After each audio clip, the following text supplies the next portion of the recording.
জি ধন্যবাদ। আমি আপনাকে জানিয়ে রাখি যে আমি আছি নোয়াখালীর হাতিয়া উপজেলার ভূমিহীন বাজার এলাকা।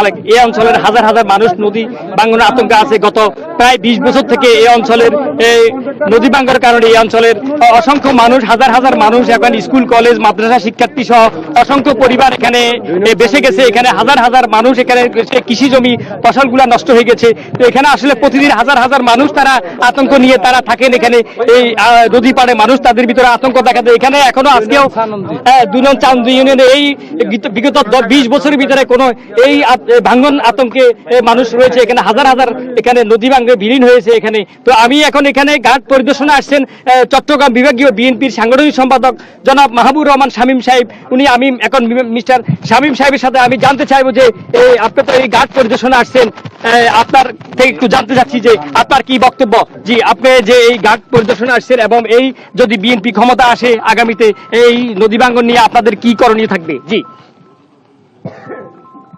ধন্যবাদ নিউজ 24।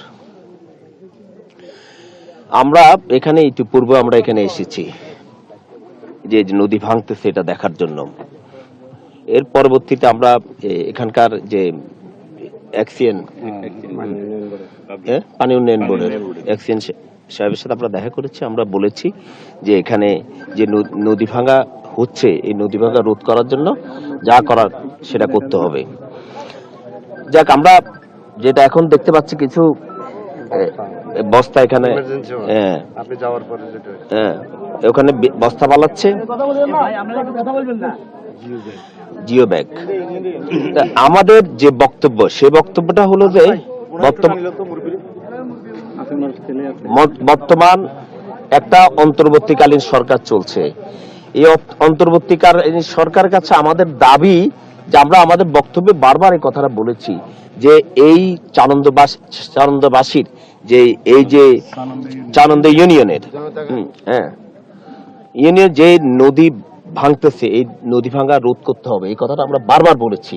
তবে আমি এখনো আবারও বলছি, এই নদী ভাঙা রোধ করার জন্য যা কিছু করার আছে আমরা বর্তমান অন্তর্বর্তীকালীন সরকারের কাছে সেই দাবি জানাচ্ছি। সরকারের পক্ষ থেকে, বর্তমান সরকারের পক্ষ থেকে তেমন কোনো ব্যবস্থা নেওয়া হচ্ছে না, কিন্তু মানুষের ভিতরে আতঙ্ক।